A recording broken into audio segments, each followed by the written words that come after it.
Come in. Welcome. I'm E.G. Marshall. Something that men have been pondering since the dim beginnings of time has been the question of poverty and riches.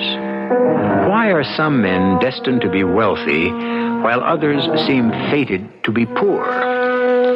Since it is easier for a camel to go through the eye of a needle than it is for a rich man to enter the kingdom, we may safely assume that the poor shall find greater favor in heaven. However, to make up for it, obviously, the rich have things much better here on earth. Which is the happier deal? That's something each of us has already decided for himself, isn't it? Hello, Louise. George. Oh, George, do you have any news? Yeah. Is it good? Well, let's just say it's news. Did you find the man who killed my father? No. Oh, that's the only news I care about. And it's the only reason I hired you. To find the man who killed my father. Louise, I found your father's killer. But you just said you didn't find the man who killed him. The killer wasn't a man. He wasn't? You mean a woman killed my father? Yeah. Who? Who is she? Tell me. You mean you don't know who she is? Of course not. You, Louise. You're the guilty one. You killed your own father.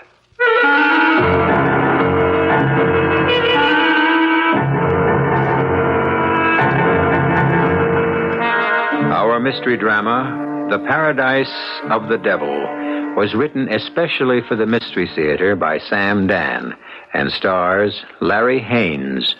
It is sponsored in part by Anheuser-Busch Incorporated, Brewers of Budweiser, and Uncle Ben's Long Grain and Wild Rice.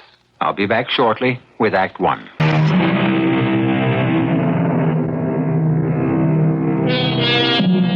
There are those people who will always make money, whether times are good or times are bad. Whatever they touch always seems to turn to gold. On the other hand, we have those people whose timing is always disastrous. Nothing works. Whatever they touch shrinks and shrivels, declines and dwindles. However, there are always exceptions, which is why we have stories. Let us begin ours in a warehouse, a large public warehouse, where many types of merchandise are stored. Everything from food to textiles to appliances to building materials. We are in a remote corner of this huge cavernous compound, and we hear steps approaching. Who is it? Why, the night watchman, of course. His name is Bert Ledoux. He's a very pleasant man in his 60s, but we shall not get to know him well. He is about to be killed. Waiting for him, and hiding behind a huge stack of cement bags, are three men. Here he comes now. Let him turn the corner and give it to him. Ready, Louis? Now. It's very good, Louis. You popped him right between the eyes. You get better every time. Let's get out of here.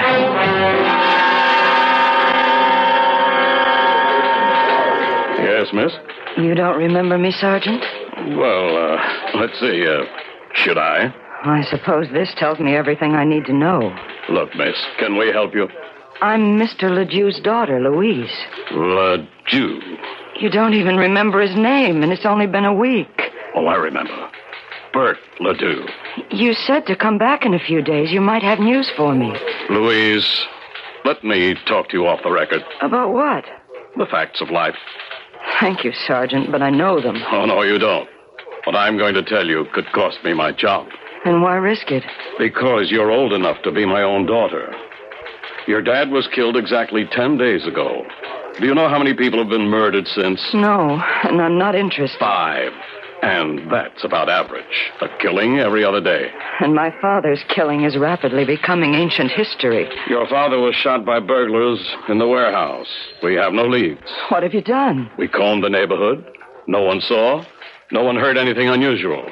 But surely, there must be something. Believe me, I wish with all my heart it was the kind of thing you see in the movies. A clue is left that leads us directly to the killer, and we capture him in one big blazing shootout. Sergeant, all of this is beside the point. It is the point. What have we got? All we know is your father was killed by a .38 caliber bullet. We have absolutely nothing else. Which means you're doing nothing. Oh, no. We're doing two things. Each time we capture an armed criminal, we check the weapon. And we keep tapping our usual sources of information in the underworld. Stool pigeons, you'd call them. And that's all? What else would you suggest? What would I suggest? Am I a professional police officer? I'm sorry, Louise. Sergeant, just tell me this. If my father had been somebody wealthy and powerful, would things be different? Let me answer it this way, Louise. It's always better to be rich than it is to be poor. Well, what would you be doing right now if he'd been rich? It's not so much what we'd be doing. It's what you'd be doing. And what would I be doing? Well, it's like everything else. If you don't care for the services the city supplies free of charge, you go out and buy your own. You mean I'd hire a private investigator? Oh, an army of them. What? Tell me the name of a good private investigator. I'm not allowed to. Then why did you bring it up? But a private detective will give you no guarantee. I wouldn't even know how to go about it. Tell me the name of someone who wouldn't just waste my money. But it's against regulation. If you were in my place, who would you go to? I promise you, Sergeant, no one will ever know.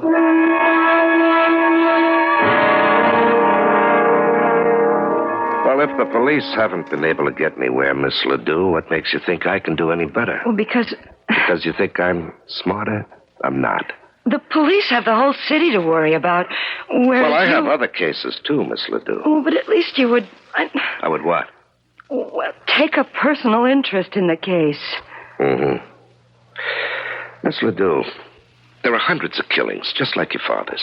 Random killings. Killings where there's no leads at all. Where the killers have vanished without a trace.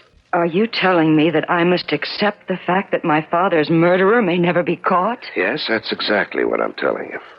If the killer is ever caught, it'll be because he was betrayed by a pal or a woman or arrested for another crime. We can't make those things happen. We have to wait for them. For how long? Well, sometimes forever.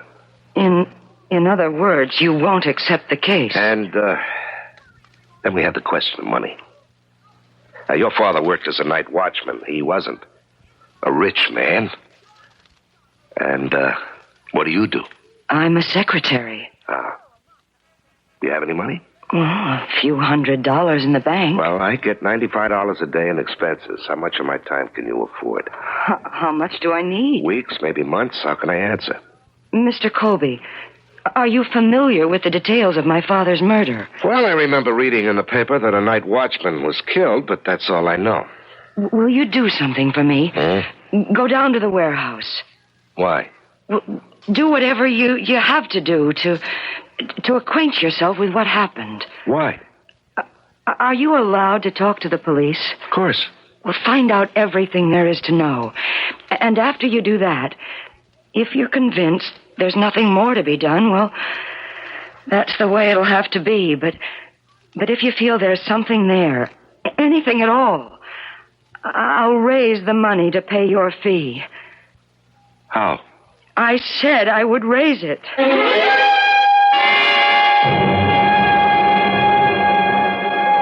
Who?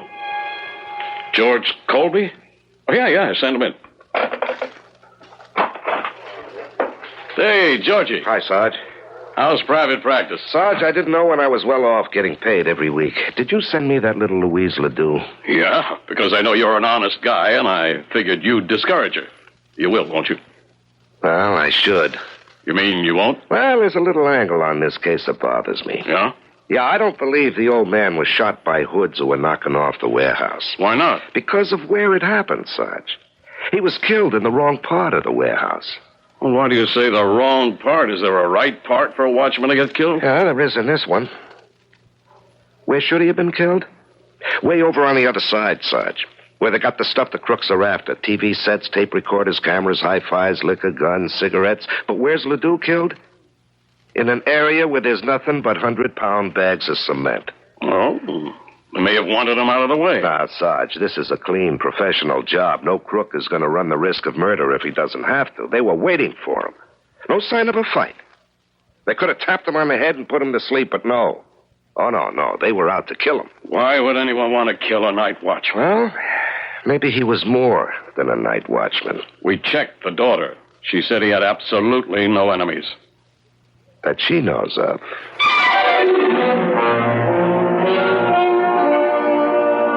But why? Why would anyone deliberately kill my father? He was the nicest, sweetest... Yeah, I know.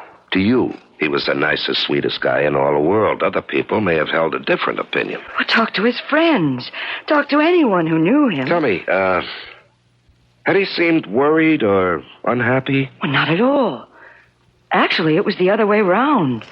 He was quite happy. As a matter of fact, now that you mention it, unusually happy. He kept saying to me, "My dear daughter, there is a law of retribution. Many a villain has been hoist on his own petard." So, but your father was an educated man? Yes. He'd been in business, but he lost everything. The watchman's job was the only thing he could get. But he was glad. He said it gave him time to think. Uh-huh. And you say he was unusually happy just before he died? Yes. Mm-hmm. And that's what makes it so hard for me to understand why he was deliberately murdered. Oh, I'm not saying he was deliberately murdered, Miss Ledoux. I'm saying I have strong reasons to suspect it. Well, what do you suggest is the next move? Well, you asked me to look into your father's murder, and I did. I don't think it's what it appears to be on the surface. On the other hand, you're not a wealthy girl. Your money could be down the drain. Well, suppose I could raise $10,000. Well, I still couldn't guarantee results. I couldn't pay immediately. I would have to wait for my father's estate to be settled. His estate? I thought he didn't have any money. Well, this is a piece of property. The only thing he left. I've already received an offer for it. Uh-huh. Well, I might go through every nickel and we'd be no wiser than we are now. I could be wrong. Mr. Colby, I'm sure you're an extremely ethical person, but isn't it possible for you to talk positively? Miss Ledoux, I don't talk positively and I don't talk negatively. I try to talk truthfully.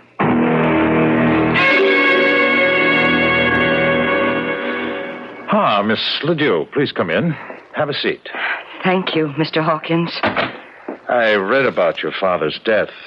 Please accept my deepest sympathy. You're very kind. Now, Miss Ledoux, how may I be of service? Well, you called on me some months ago. Oh, yes. I had the mistaken impression it was your father's address. The land title is in the name of L. Ledoux. That was my father's name, Liebert Ledoux. And yours is Louise, and each of you is listed in the phone book as L. Ledoux. Well, I would have been willing to sell you the land, but of course it wasn't mine. I thought Dad would be happy to get rid of it, but... Yes, you would think so. $10,000 is a very generous offer. Does that offer still stand, Mr. Hawkins? Well, yes, of course. There are some legal matters to be cleared. The will has to be probated, but I would like to be sure. You see, I need that money. I know. There are so many expenses involved in these unfortunate matters. I'm willing to draw up an agreement to buy the land for $10,000 contingent upon your receiving title. Thank you, sir. And if you're pressed for cash, I'd be happy to advance it. Oh, thank you. You're extremely generous, but he said he could wait. He? Do you mean you owe someone $10,000? You're that deeply in debt? No, but I could be. I've hired a private detective to find my father's murderer. I can think of no better way to spend the money. I see. Well, I hope he's successful. I'm sure he will be. I have a great deal of confidence in this man. Well, thank you for your time, Mr. Hawkins. It's been my pleasure. Goodbye. And you'll hear from me soon. Good day.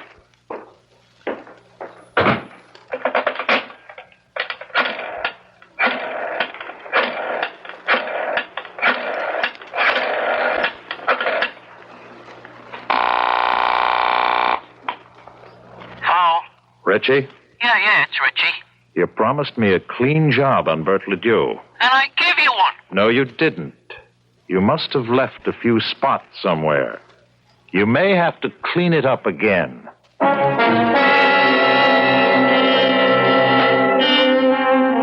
They say cleanliness is next to godliness, but obviously, some of the devil's disciples are in favor of it also.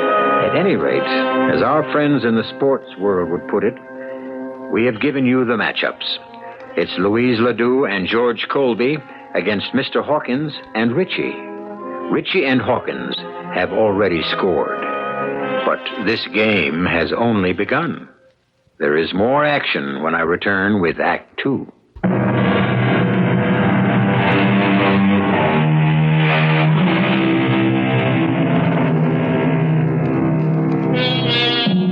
Why would anyone want to kill a night watchman?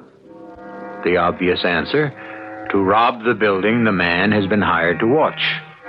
All too often, the usual answer is usually the correct answer. But Libert Ledoux, evidently, was not your usual night watchman. For one thing, he has a most unusual daughter.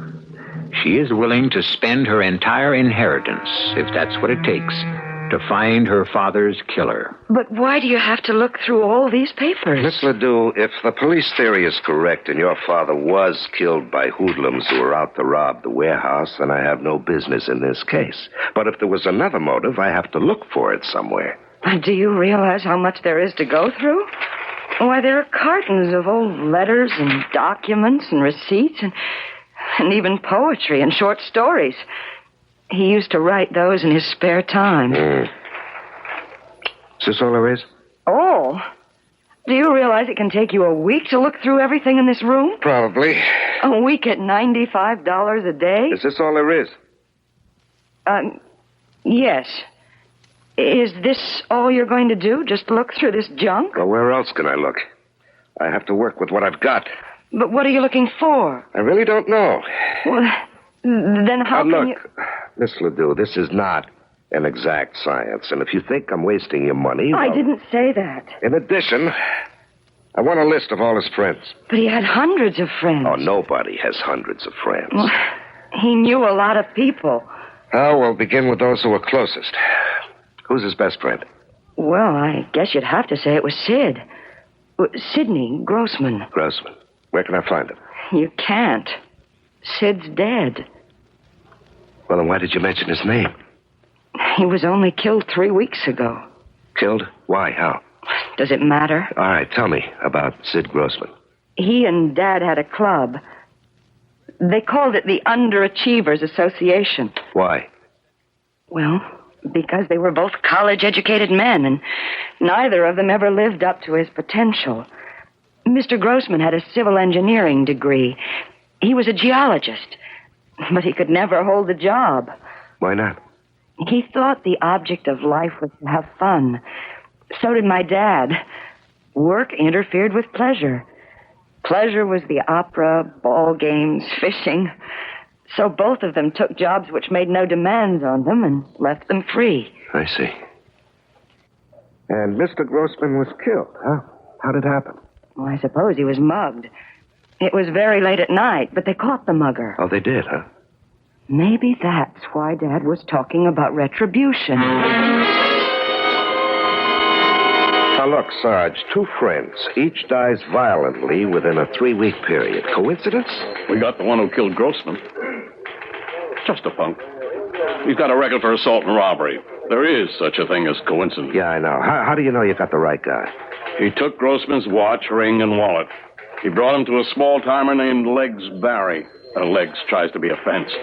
But Legs need a little favor from us, and you know how these things go. Yeah, I know.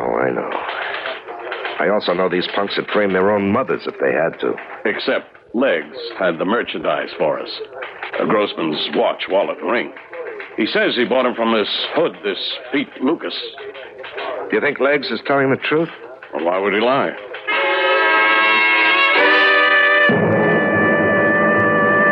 I'm being framed. Oh, sure. You're a fine, upright example of red-blooded American manhood, and the police are trying to railroad you. Look, you want to tell them corny jokes? Go into show business. I'm a bum. I never was nothing else. I can't even remember how many people I robbed. And maybe you don't remember robbing Grossman. That one I remember, because that one I didn't do. And you can believe it. Stupid fuzz. They don't get me for all the ones I knocked off, but for the one that I didn't... Yeah, life is funny that way, Peter. Tell me, if it wasn't you, how come you fenced off his watch, ring, and wallet? I didn't fence him. This stoolie, this rat legs Barry, he says I fenced him. Now, why would he lie? Well, they got his girl on a drug charge. He's making a trade. How come he's got the dead man's possessions? Because the mug who done it fenced the stuff with him. Well, why not turn that guy in? Because... How would I know? Well, whoever did it could only have been some punk. Now, why would Legs risk a perjury rap? Don't ask me what's going on. I don't solve crimes. I only commit them. All right. Don't be flip with me, Pete. If you didn't do it, why's the finger on you? Look, I never killed nobody in all my life. Pete, you're not answering me. I want to know if you were fingered, why? Why? Okay, maybe the guy wasn't mugged. Maybe it was something else. Like what? Maybe they wanted to look like he was mugged, so that's where I come in. If you want to have everybody think it was robbery, then I'm the one who can make everybody happy. After all, don't I have the rep? Huh? Well, the jury takes one look at me and I'm up the river. You talk about they. Who are they? I don't know. Huh? Ever hear of a man named Bert Ledoux? No. Is there anything buzzing in your circles about Ledoux and Grossman? No. Look, don't be stuck with that underworld code nonsense. What code? If I knew something, I'd sing like a cage full of canaries. I didn't do it.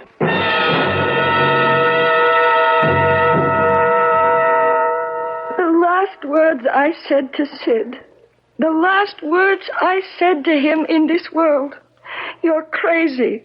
Those 2 words, you're crazy. Yeah, well, I'm sorry, Mrs. Grossman. But it's true, he was crazy. Only a crazy person would go out 2:00 in the morning, and he had just come back. You're back from where, Mrs. Grossman? Do I know? Did I ever know? Him and that crazy Bert Ledoux, they were a pair. Yeah, where had he come back from, Mrs. Grossman? Only the week before. They came to me. These 2 heroes, they came to me and said they needed $250 for Sid to take a trip out west. Where out west? I don't know. Arizona, Nevada, Colorado, wherever the west is. Why? They said that for my sake they were willing to become rich, and Sid had to investigate something. Oh, what? I don't know. One morning he leaves. One midnight he comes back. He says, Ida, we are rich. Well, why? How? Tell me, I said to him. And he says, you must not be bothered with details. Your only job will be to spend the money. With that, he puts on his coat. Where are you going, I ask. I got something to tell Bert. Now? Right now, he says. It cannot wait. You're crazy, I says to him. You're crazy, but he was out the door. What was it he had to tell Bert? I don't know. All I know is the last words I said to him. I said, you're crazy. Did he bring anything home with him from the trip? He brought me a box of candy and a flower. He always did that. But this time he was a little bit crazier than usual. In his suitcase, he had some rocks. What kind of rocks? Rocks. Some of them are just as big as an indoor baseball. Just plain, everyday, common, ordinary rocks. Could I see one? Sure. They're on the table. I keep them there next to his picture. Don't ask me why. Could I borrow one of these? Why? What could it mean to you? It's just a rock. Well, Doc, what's the verdict? Well, if this rock belongs to you, and you've got a lot more like it, you are now eligible for membership in the Millionaires Club. Is that so? If it's yours, you are fabulously wealthy. Wouldn't you know it, Doc? It isn't mine. Well, when you brought it down here to the office yesterday, I could tell just by looking that there was a vein of pitchblende running through it, this grayish-black area. Pitchblende? It's the most important source of uranium. Uranium? We've never encountered a higher grade of ore. And it's valuable? If there's enough of it, and from this sample, there has to be. It's about as good financially as striking oil. And in this case, perhaps better. Better? Where you have this kind of quality, you're also not too far from other minerals. Gold, silver, copper. I don't know where you found this, Georgie, but I wish I owned a piece of it. Yeah, so do I, Doc. Well, thanks. Send me the bill, huh? Oh, if you're headed downtown, I'd appreciate a lift. I'm about ready to close, and I don't have my car. Sure.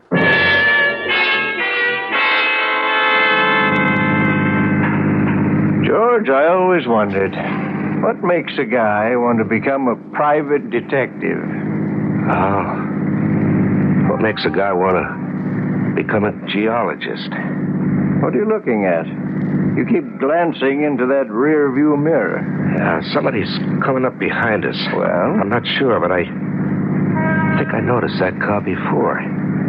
He was parked just down the street from your office, Doc, and he's been following us ever since we left.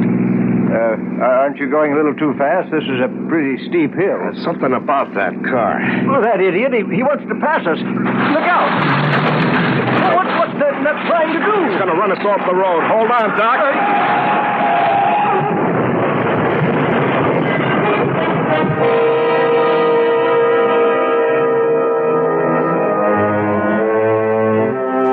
Do these things occur in series of threes?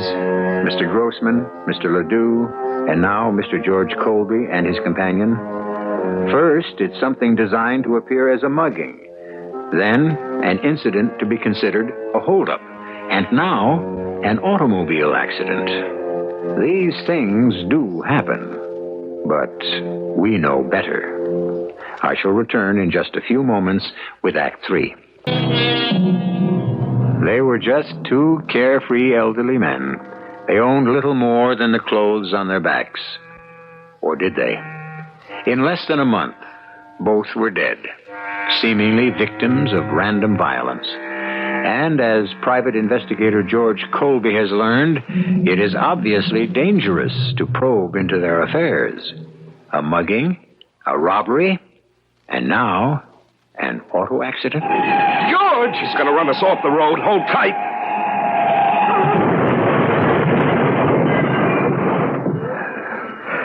Doctor, I think I'm okay. All right, take a breath. Try to move your arms and legs. Anything hurt? I think I'm okay. You're bleeding. Oh, I don't think it's bad. Can you move? Yeah. Okay, out of the car, quickly. Why? Because we have to burn it.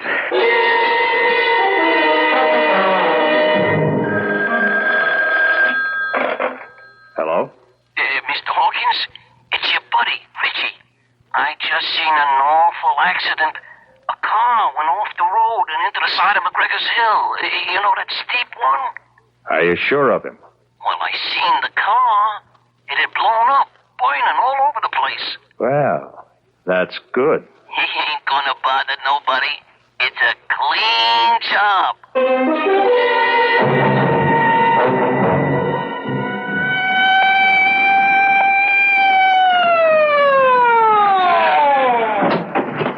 George, what's all this? Hello, Sarge.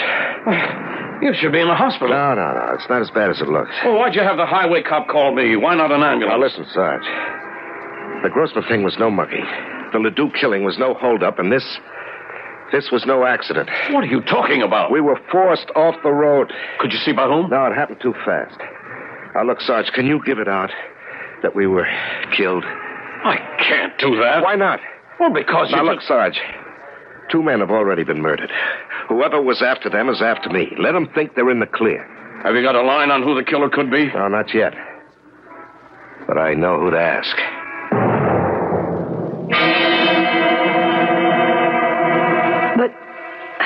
But you're supposed to be dead. Well, you can see for yourself. It was on the news. Private investigator killed in accident, along with noted geologist. Uh-huh. And what did you think when you heard that news, Louise? What did I think? Mm-hmm. Well, I didn't know what to think. I thought about you, and I felt terrible. Did you stop to think that 3 people connected somehow with your father were now dead? Well, no. Well, you have a great deal to explain to me. Explain what? Well, number 1. Why didn't you tell me that Mr. Grossman was killed because he was on his way to see your father late that night? Because I didn't know that. Second, why didn't you tell me your father and Sid Grossman had planned for Mr. Grossman to take a trip? Because I didn't know that either. And why was I being set up? I don't understand what you're saying. Because you wanted me killed. I wanted you killed. You hired me to make it look good, and then when I started to come close... Well, I don't know what you're talking about. But who else but you knew I was working on this case? Think about that. Only 2 people knew. Sergeant Weller and you. I vouch for Weller. Now let's talk about you. But how are you going to pay me for my work? I told you. I'm waiting for my father's will to be probated. You agreed. Yeah, well, let's talk about your father's will. What does that have to do with Everything is tied to everything else. You said he owned property. Well, that's all he owned. Would it be out west? Yes, but it's worthless. You sure of that? Of course I'm sure. How could you count on selling it to pay my fee? And where did you get the figure of $10,000? Because that's what I was offered for it. By whom? But somebody. You never smell a rat, do you? Will you please tell me what you're getting at? You say the property is worthless. Now, why should anybody be willing to buy it for $10,000? Oh, that's nothing. $10,000 is nothing? It's only $10 an acre. Your father owned 1,000 acres. Of what? Sand, rocks, hundreds of miles from nowhere. 1,000 acres of, let's see, do you know how much money that land is worth? It's just desert. It's got what could be the richest load of uranium in the world. There could also be gold, silver, copper. It's a treasure chest. So that's why the man wanted to buy it. Which man? Oh, let me think for a minute. Let me think. Mr. Colby, I know now who killed my father. Who? Who's the killer? I am. You? You went into that warehouse and fired the shot? No, I didn't go there. I didn't hold the gun. I didn't pull the trigger, but it happened all because of me. Of course. And now I know why they tried to kill you, too. Mr. Colby, I am not the only one who, in addition to Sergeant Weller, knew you were on the case. There is another person. Who? The man who wants to buy the land from me. What's his name? Hawkins. Gerald F. Hawkins. How come he knew? Well, because I told him. It slipped out. I mentioned that I needed money to pay a private investigator to help find my father's killer. He's the only other person who knew. All right. Now, why do you say you killed your father? I said I was responsible. A couple of months ago, a man called on me. Are you L. LeDew, he asked. I told him I was. He said I was the owner of record of a piece of property in Nevada. I said he must mean my father.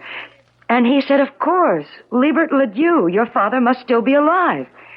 He said I sold him the property 30 years ago, and now I want to buy it back. Did he say why? Well, because it was worthless, and he didn't know it at the time, and he had come into some money, and he was trying to, to clear his name by making it up to people. He struck me as a very kindly gentleman at the time. Yeah, so this, Mr. Hawkins went to your father. Well, Dad must have turned him down. Mr. Hawkins came back to me, and he said, do you suppose I might be able to convince your father to sell? He'll never get another chance. And this way, he'll get 10 times his money back. Uh-huh. And what did you say to Mr. Hawkins? Well, I see now. I signed my father's death warrant. Oh, come on. I told Mr. Hawkins, once my dad decides that's the end of it, if the land were mine, I'd be glad to get rid of it. Don't you understand? He took that to mean that if Dad were out of the way... No, he'd have killed your father anyway. Taking his chances with you. Now, about this land. Well, I'll show you. Here. I have the papers in my pocketbook. Why didn't you show these to me before? Read the pamphlet. It goes back over 30 years. Paradise of the Devil. The name of the development. Yeah, I understand. Tell me, why didn't you want me to see this before? Well, because... I didn't want you to know my father could have been so... So, naive? Yes. I was ashamed. Uh-huh. Paradise of the Devil. At first sight, a desert inferno, but there's magic in this land. Deep underneath run the waters of life. Healthful, invigorating waters of youth. The paradise of the devil can become a spa to rival the great watering places of Europe. Stake your claim to unbelievable wealth, only $1 per acre. Act now, before it's all gone. And my father believed it. My father bought it. You know, in a way, the guy who hustled this was right. There's unbelievable wealth under that ground, and the swindler swindled himself out of it. Now he wants it back. He can't get it back, now that I know. Now, what are you going to do? What evidence do we have that Hawkins killed my father? I don't believe Hawkins actually killed him. Hawkins probably bought the murder. I still don't think we have any hard evidence at all. Then there's a possibility that Hawkins can go free. Well, there's always that possibility. I hired you to find my father's killer. And I did. To my satisfaction. What about the law? Oh, well, for that we have to dig. Very well. You dig. Right now, I can afford to have you dig forever.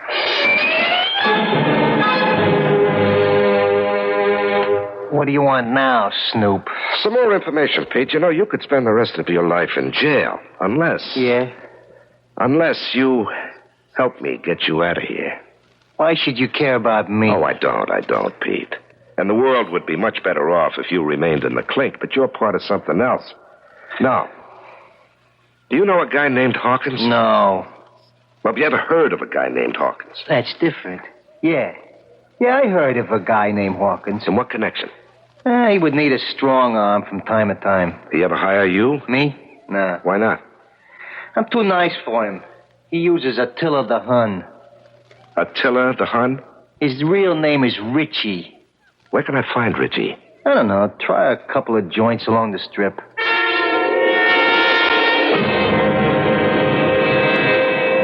Ah, Miss Ledoux, come in. Sit down. Glorious day. Must be a sign that... God's in his heaven and all's well with the world. Yes, quite. Now, as I promised you, I had this agreement drawn up, and if you sign it, you will receive the $10,000 for the property as soon as your father's will has been probated. Read it over. You'll see it's in order. Yes, I'm sure it is. I would like a few minor changes. Well, certainly. First...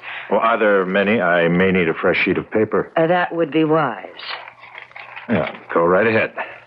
I, Gerald F. Hawkins, admit complicity in the murder of Liebert Ledoux and Sidney Grossman. Miss Ledoux, what are you saying? I think you heard me.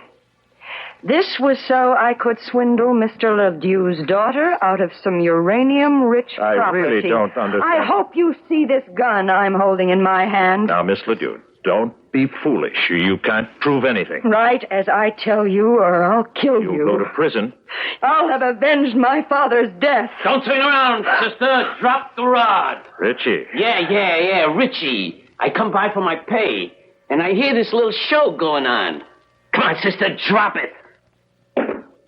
That's nice. We have to get rid of her. She knows. Yeah, we'll get rid of her. I'll make it clean. First, we get rid of you, pal. What? I just found out what's going on. All the uranium in the world. I understand it's like gold, oil, you know. Now it's mine. Yours? Why not? Do I have to be a bum all my life? I knock you off with her pistol. She did it because you're responsible for her old man's debt. No, Richie. You are, ain't you? You hired me. I took care of both of them for you. Ledoux and Grossman. That's true, ain't it? Yes, but I paid you. I'll pay you more. Now I knock you off. Then I make her sign a bill of sale, turning the land over to me. I'll never Don't say that, sister. Once I start to convince you, you'll beg me to let you sign. Then, filled with remorse, as it says in the books, you turn the gun on yourself. Richie, you're crazy. Sure, he's crazy. You're dead. I told you he was crazy. You can see I'm alive. George. Mr. Colby. Everybody stand still, especially you, Richie. Your guys got it all down on the tape recorder, Sarge? Yeah, we got it. But I don't understand how... It's all a mistake. It's a frame-up. Maybe it is, maybe it ain't. Let's wait for the jury to decide that. Sergeant, why did you take him in? You bet. Let's get moving. All right, boys, come on. Nice and slow. Oh, I did something stupid. I know it. What would you have done if I wasn't able to get a line on Richie? You know, you'd have been dead. But you did get a line on him. And I'm alive. You just don't think. I never did. And I won't start now. Besides, I don't have to think. Why should I? Why should you? Why should I when you can do all my thinking for me?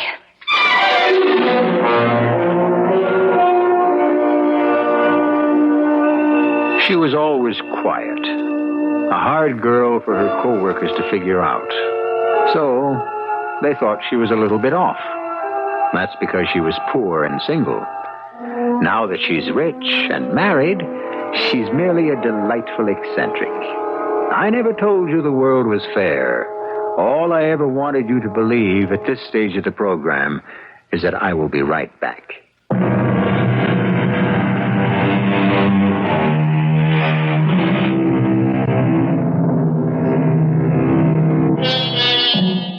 It's true. If you cast your bread upon the waters, you will find it again increased, but it will still be bread. On the other hand, there are some people who cast bread and recover cake. Who is to say that good-natured, gullible, trusting Bert Ledoux, who was cheated by everyone, wouldn't have had the last laugh after all? Who can say he didn't make a really smart investment 30 years ago?